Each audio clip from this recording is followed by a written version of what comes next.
I was in Tesco's one day, and so it genuinely, the phrase "on the back of a fag packet," my business started on the back of a Marlboro Light cigarette packet. And I'll give you an idea of the sort of people I've worked with. Yeah. If you imagine buying a Ferrari, so to buy a Ferrari got to make your Ferrari. And basically, to make your Ferrari, there is then a whole bunch of software that guides the machines that help make the Ferrari and ordering the parts for the Ferrari and so on and so forth. So that far up into the value chain, that's where some of my clients would sit. For me now, what I'm looking at doing is basically, it's an outfit called the One Day PR Department. The idea is essentially you as a business come to me, give me a day and some money, and I then basically give you a full-blown PR capability. The idea behind it essentially is to democratize and get the tools, the tactics, the skills, the strategies that a lot of the bigger companies have at their disposal. It's a one-day kind of course that takes you through what you need to know in terms of how to position yourself, where to position yourself, who to speak to, a trade press versus local press versus regional press versus national press, the difference between how you'd kind of approach something like a broadcaster versus a reporter on the local rag, that kind of thing.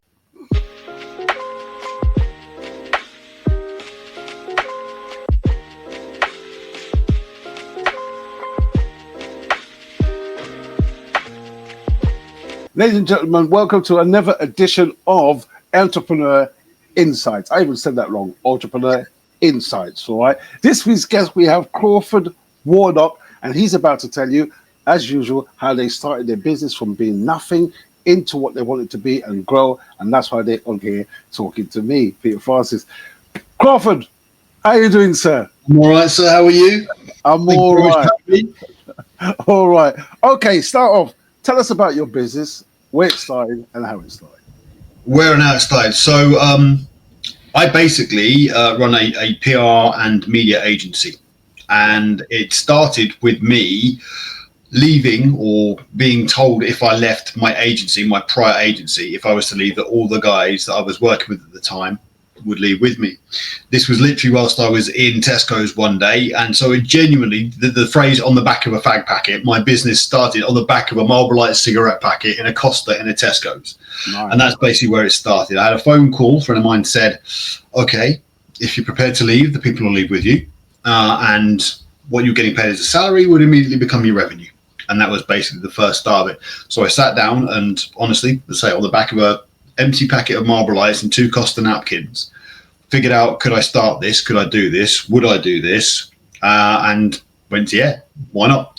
So basically then left the agency, founded from there, and it's just basically gone from strength to strength there. Started off essentially, and I now work predominantly within the technology sphere. So I work with a lot of high growth companies, a lot of startup companies, but I've basically been I suppose the guy that's kind of moved from corporate world, like a lot of people, you see in the entrepreneur kind of circles these days that have been in the corporate world, and then they've taken their skills and moved them out elsewhere for smaller companies to take advantage of. And that's really the story behind it. Okay. So tell us, before you started your actual company, what did you used to do in the corporate world? So public relations or media relations. I worked predominantly with technology companies. I was part of a London agency, and prior to being a part of a London agency, I was in-house for 2 years at a major recruitment company, doing their media relations and their public relations. Essentially, it's the act of getting coverage. So coming up with the stories, coming up with the news, coming up with feature opportunities, which are basically where you're coming alongside what the media is already doing, coming up with the ideas, pitching them in, monitoring for the coverage, and then rinsing and repeating in the various ways that you do that. You can do that through things like thought leadership. You can do that through, as I say, through editorial calendars. You can do that through creating your own news, research. There's a whole bunch of tactics that businesses can use. But that's basically where I cut my teeth. I started, you can probably tell by the grey in the beard, I started quite a while ago. So I started cutting my teeth around about 2000, just as the dot-com bubble went pop. And I was in technology for that. So it was a question of, okay, everyone started to batten down the hatches. So basically, it's always been a bit of a scrappy environment for me as well. But that was quite cool, because it meant that all the fluff, all the nice things, the kind of, we'll do this for a laugh, all of that just got thrown out the window. And it was, this is what matters. This is what's going to get results. And it's just been like that ever since. So yeah, basically media relations, PR relations for or public relations for predominantly technology companies, and kind of worked my way from there. So okay, how long have you started your actual company then? My company now founded 2010. So I've been kind of been doing this now for a good 15 years as a what you would call a freelancer. Entrepreneur, call it what you like, gig economy. There's loads of names for it these days. Right. Predominantly now, what I'm looking at doing is kind of spinning out some of what I've learned, some of what I've done in a different way. The things have changed now. It used to be that the best way to do things would you as a company would go to an agency and they would then do it for you, and that's kind of how it works, usually in the main. And that does still work to a degree. But if you're a startup, particularly if you're a startup in an area where actually you're the one who's an expert about what you're doing, so things like AI, things like quantum, things like even actually something just as like a manufacturer, where you're the guys that really know what you're doing, and it's kind of a bit hard to brief someone else in on what you're doing. Well, those guys kind of need to be able to tell their own stories. I think a lot of entrepreneurs these days need to be able to tell their own stories better. And it's a question of kind of equipping them to do that so that they can then go and take that to the press. They can go and then tell it to the media, because it's all about that brand awareness, the preference, the top of funnel stuff that you see all the time. It's about making sure that you're associated with whatever it is you do at that level. Okay. And I'm sure that is. So I come to you. I've got a wonderful idea. I've got an idea where I want to make a robot who's going to drive you to and from work. You don't have to get in the car. This technology is going to be a marvelous piece of work, but I just don't know how to market it to my public. Crawford, how can you help me? First thing you do is you start thinking about who your public is. I think a lot of the time, many particular entrepreneurs get really, really passionate about what they're doing. And it's brilliant. It's lovely. That's why you start your own company. It's your baby. Get that completely. But there's a little step that's missing, which is the first thing is that actually you have to know your market. You have to know your who. You have to know who you're pitching this to or who you're speaking to. And ultimately what that translates into is who's going to buy your stuff. So if you've got a robot car or a driverless taxi, like something out of, say, Total Recall or whatever, it's a question of, okay, so who's going to have this? How are they going to have it as well, maybe? So are they going to have it as a service, and therefore is it everybody that can have this? Or is it that actually you're going to be selling this to a specific bunch of people? From there, you start thinking, okay, how are you going to reach out to those people? That's what are you actually going to say to them? But also, where do these people read or take their information from? Is it that they do it online? Is it that they do it through TV? Is it they do it through newspapers, magazines? And what's most likely to resonate with them? And once you've got an idea of who it is, what it is you're saying, what it is you want them to do, where they might actually be doing that, and where they might be picking it up, from that point you can start to craft the actual fun bits, the tactics, the outreach, who you're going to speak to, who you're going to have to kind of have a conversation with, and basically you build it out from there. Absolutely brilliant. So you're sort of like marketing the company and also a salesperson for the sales spokesman for the company. Would I say that? Is that right? You can be, yeah. You can be. The thing about PR and the thing about media relations is usually you do have a pretty direct line into the top of any given company, primarily because you're dealing with something that company cares deeply and passionately about, which is its reputation. And its reputation is what precedes you, whatever precedes that company, whatever precedes you before you go into the room, before someone's about to potentially buy from you or even just interact with you.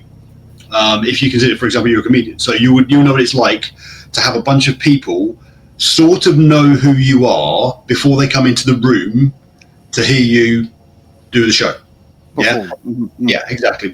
So there is an element there where they kind of know and what they know of you is your reputation. What they know of you is what you put out into the space.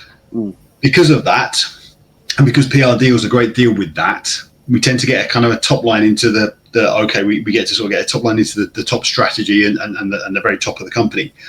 As a result, you very quickly then feed out into those other areas that you've identified. So yes, there's a little bit of representation. Yes, there's a little bit of sales. Yes, there's a little bit of marketing. And it's a question of, okay, where you get plugged into that. And the thing is, of course, that changes from every company to every company that you work with. So some guys will want you to be able to come alongside their product marketing guys and say, okay, this is the product that we've developed, and now we need to know how we're going to take it out to market. Elsewhere, it's simply a question of, okay, well, this is the sales activity that we've got ongoing. Where do you support this, and how can you kind of come into play alongside that? Two completely different things, very, very closely aligned from the outside, because it's, oh, okay, you're just kind of putting your wares out there. You're just selling and marketing yourself. But behind the scenes, they're quite different sort of disciplines that you have to get your head around.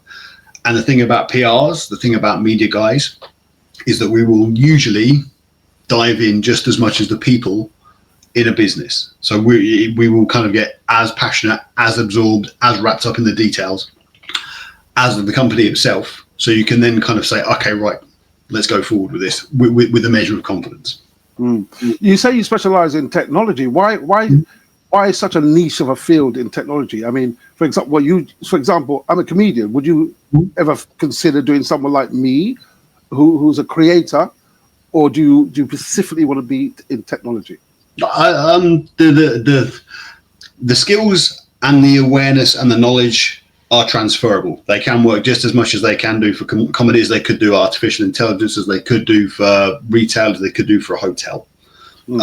Ultimately, there's things like clarity of communication, the ability to write, knowing where to go looking, and knowing how to go looking for opportunities, and basically also then the ability to, for example, to develop messaging, the ability to work on strategy and putting together the stuff behind the scenes that then drives what you're doing and the outreach, further to what we talked about earlier. I suppose implicit in what you're asking is how and why did I end up just sticking around in technology? Yeah. Two things. Firstly, I've always been a geek for technology anyway. I think that's kind of what I sort of understand. And I kind of like shiny toys. That's a kind of part and parcel of my own makeup. Also, technology, when I first got into it, business to business technology, software that's kind of quite high up in the value chain, or the hardware, which is to say the actual kind of physical kit, or the services. This is stuff that's buried kind of quite far away from what most people think. To give you an idea of the sort of people I've worked with, if you imagine buying a Ferrari. So to buy a Ferrari got to make your Ferrari. And basically to make your Ferrari, there is then a whole bunch of software that guides the machines that help make the Ferrari and ordering the parts for the Ferrari and so on and so forth. So that far up into the value chain, that's where some of my clients would sit. And it's the question of being that far removed, a world away from someone saying to you, Peter, what do you do? Go, well, I'm a comedian, I'm a stand-up comedian. Everyone gets that straight away, because it's immediate kind of business to consumer, bang, you get it. Yeah. My stuff is far up in the chain. I've always kind of liked that. I like the processy stuff. I like the kind of the behind the scenes sort of stuff, and that's where it sort of stuck with me. That's the first reason. The second reason is that it's always been very, very solid as an industry. As I say, I cut my teeth when the dot-com bubble went pop. But even back then, it was a question of, okay, this stuff is going to be around forever. But, I've seen some technologies come and go. I've seen some technologies come and truly take off. You're seeing that, obviously, at the moment, for example, with AI. But one of the things that has kind of become apparent is that, technology, even the business-to-business, high up in the value chain stuff that I do, is massive. And with to be frank, with massive comes security, and also comes the ability to make a certain amount of money, which is at the end of the day why you're in a given job. The other reason, I think, actually, just to kind of round it out, is that after a while of being the last guy standing, when other people have left the industry, you become more and more valuable. The knowledge that you've built up, the expertise, the contacts, the awareness, having the ability to say, yes, I can relate to this particular new technology because actually it's exactly the same as this one over here 15 years ago, and it's just come round in its circle. And knowing how to kind of situate it, that becomes a very, very valuable consultancy and a very, very valuable set of skills and awareness. And I think as that happens, you start to realize, okay, you're going to stay in this because what you've amassed has such value. So what is your views then on AI? Is AI going to do you out of a job? Yeah, well, you know what? That's a really good question, because there are now parts of it. It depends what you're looking at, what most people understand of AI is generative AI, which is the ability to go onto something and do something akin to searching on steroids, where you used to go to a Google search box and ask a question. Now what AI offers you is the ability to sit there and say, ask a slightly more in-depth question and get an incredible set of answers.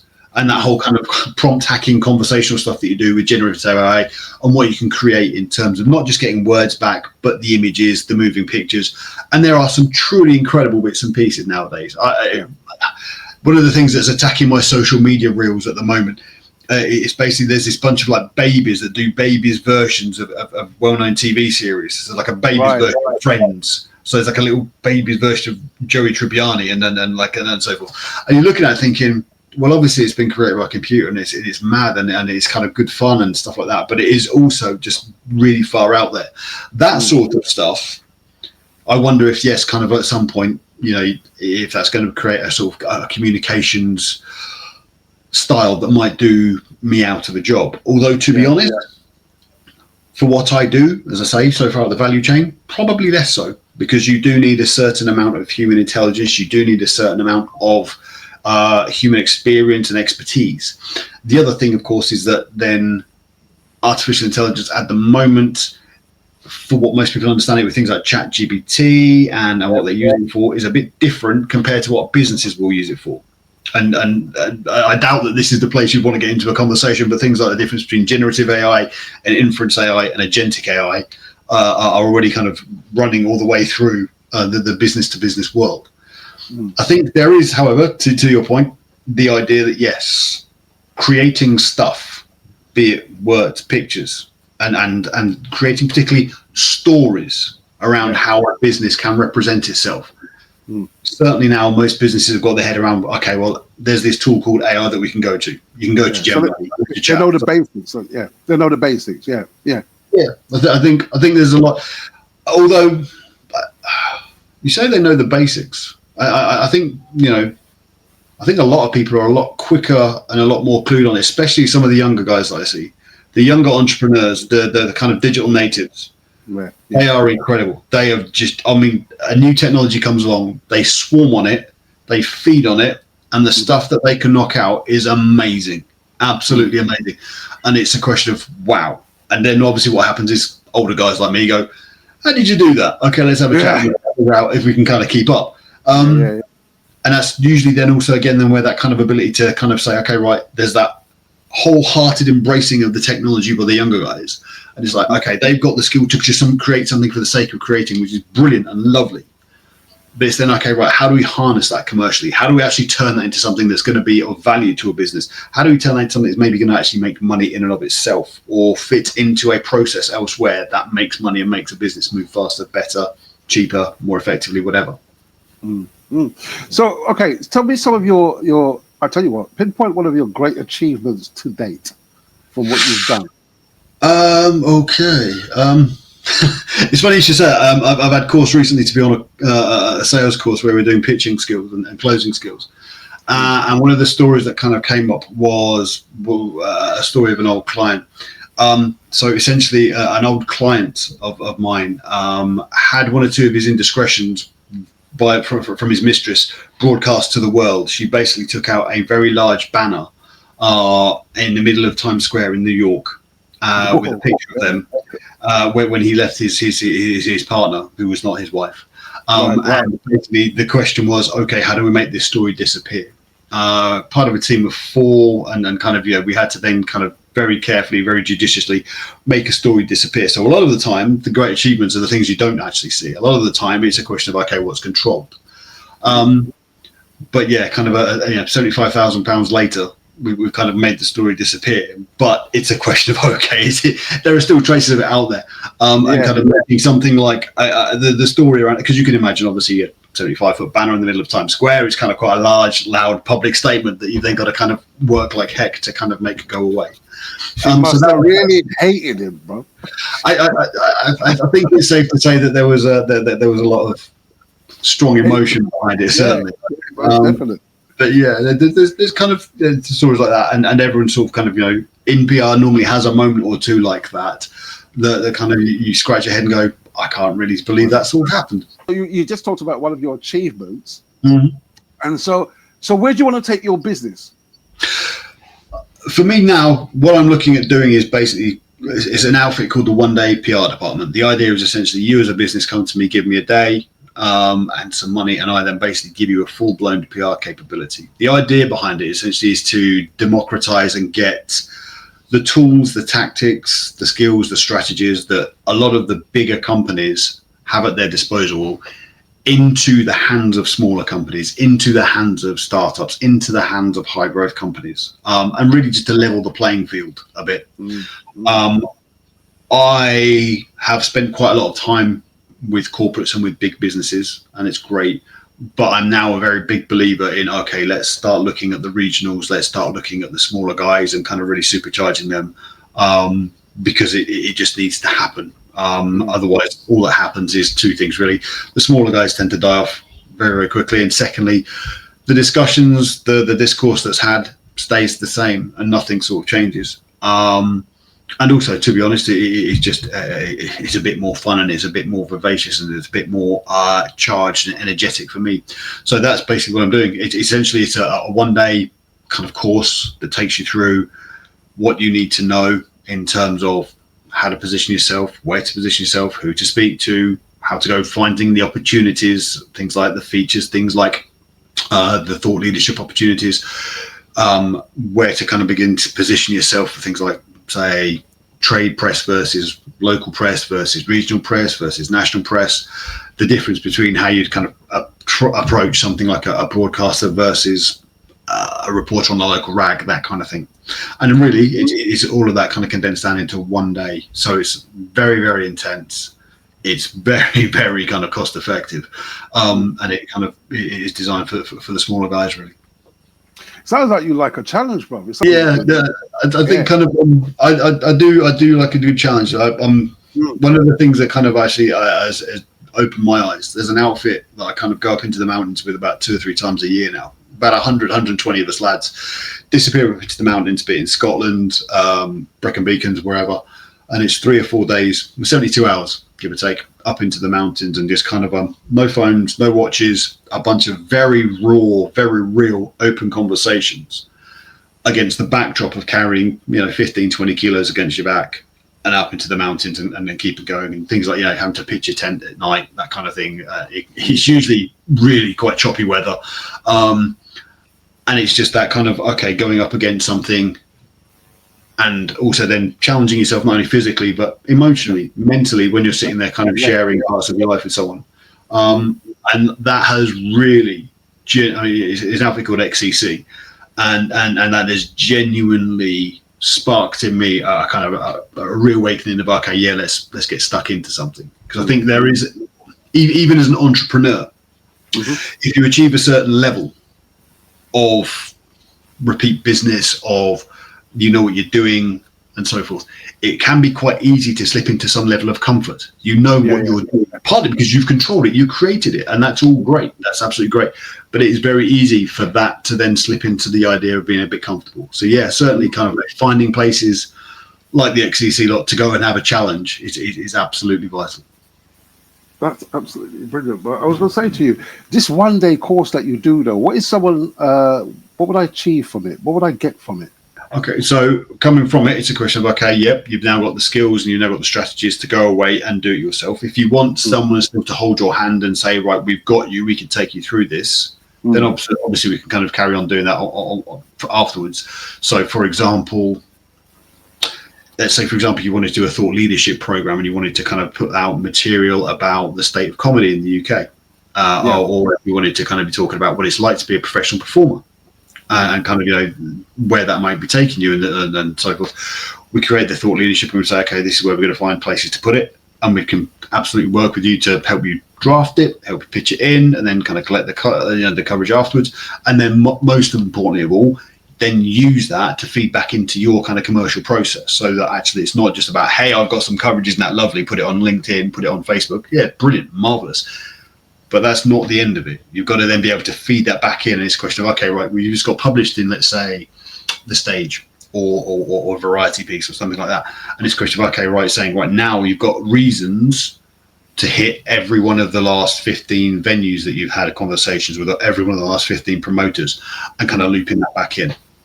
Wow. So that's part and parcel of what sort of sets us apart. If we then do the hand-holding thing, which is to bring that around to what you're asking, which is, okay, at the end of the day, what you've learned is what you've learned. You've got the details, you've got the contacts. Part and parcel of what we're trying to give away is, or at least show, is ideas of, okay, this is who you can speak to, this is about what you can actually be doing it. So it is quite substantial and tactical. It's not just all that pointer content of, okay, there's something over there, go and have a look at it. Sometimes I've got to do that because obviously you've got to show people there's this opportunity over here, there's this capability over here, there's this media outlet, there's this opportunity, whatever. But then it's also how you can seize that, how you can actually engage with that. I think that's a lot of the time what's missing from a lot of training courses. And that's kind of where I'm taking it. So yeah, I mean, long answer to a short question, but essentially it's a question of, yes, we can hold your hand afterwards, but you will leave the course knowing enough to be able to engage yourself. If you want to, your question is that if you want to and so forth, that largely, is what we probably talk about at the beginning of the day, which is, okay, the psychological place you find yourself in about, okay, you've got to engage. There's a phrase, the better known is better than better. Okay, and that's kind of what you have to sort of get your head into, particularly when it comes to pretty much most businesses now. I was about to say, actually, I wonder if it actually genuinely applies to comedy, because comedy is such a effective thing, and obviously as a comedian and as a performer, you have to have, as I said at the beginning, a certain reputation to kind of open the doors a bit for you. Yeah. But obviously comedy is a very subjective thing. So maybe actually there, it's a question of, okay, well, you've got a little bit of leeway to say this is, I have got the best product here. I'm the funniest guy in the room. But by and large, better known is better than better. I genuinely am normally the funniest guy in the room. I can't use that term. What you just said is absolutely brilliant. How much is the 1 day course, and is there different prices, or is it just the 1 day course and that's it? Is there other packages that you do? No, at the moment it is just essentially the 1 day course. I'm developing kind of follow-on services because it's a question of, okay, so many of them would then be tailored. So for example, finding you access to editorial features, for example, that you might want to jump on, that kind of thing. But at the moment, the 1 day course sits in and of itself as it does. In terms of how much it is, it's $997 for the day. And it's either then, if you want it delivered over Zoom and so forth, happy to do that. And I'll put it all together beforehand. I'll send you a structure beforehand so you know what you're going to be getting for the day. Go through the day, a bunch of supporting materials done and dusted. Or alternatively, I'm thinking at the moment about, okay, if you end up with 5 or 6 people that want to kind of come together and do it face to face in a room, at that particular point, it's a question of, okay, can we get the parts of the content that are applicable to everybody, i.e. the sort of generic horizontal skills, and then also the deep dive bits, all squeezed into 1 day, right? So that you can actually get 5 or 6 people to do it face to face, because there is obviously something very, very different. You've seen it obviously with some of the BBE events. Yeah. There's something very, very different about being in a room with people, like mine, even 2 or 3 people, versus doing it online. And I've been online with communities of 80, 150, 250 people. And it's great, it's lovely, it's marvelous. There's an energy to it, but I'll be honest, compared to walking into a room of 200 people that you're actually there with, by the end of that, it's just polar opposites. Well, it's not polar opposites, it's light years apart. Yeah, it's for fillers as well. So where can we find you, Crawford? Where can we find you? Usually you find me on LinkedIn. The 1 day PR department at the moment is actually that young that I haven't haven't completed the entire kind of online portfolio yet, so there isn't even a website for it. But normally you can find me on LinkedIn. And the great thing about a name like Crawford Warnock is there's only one of me. So it's a question of kind of like, it's going to turn up. The reason why I was hesitating saying your name looked like 2 surnames. And I'm like, did he put his first name in? And I'm like, all right, but because I know you, I was like, all right, cool, it's called Crawford. Okay, so your 1 day courses, we can get it online? But basically, obviously, get in contact and basically we kind of work it from there. Because as I say, if you want it face to face, because you value that, we'll happily work out kind of, basically what needs to be worked out around that logistics. But then essentially, yes, if you want it online for the sake of convenience and ease, usually it's kind of quite easy to arrange, Zoom-based learning, and away we go. And away we go. Absolutely brilliant, man. This is what people want. Thank you. Especially when you say that, you know, you're going to looking after the smaller, because most people do this for the larger corporate organization, which you mentioned, and now you're catering for the smaller man and you want him to grow as well. That's absolutely brilliant. You've given us a lot of information to take away with us, and I got to thank you again for coming on to Entrepreneur Insights with me, myself, Peter Francis. You've been a marvelous guest. Thank you. Thank you very much. Thank you very much. People can subscribe to Broad-Minded Comedy and also join the podcast.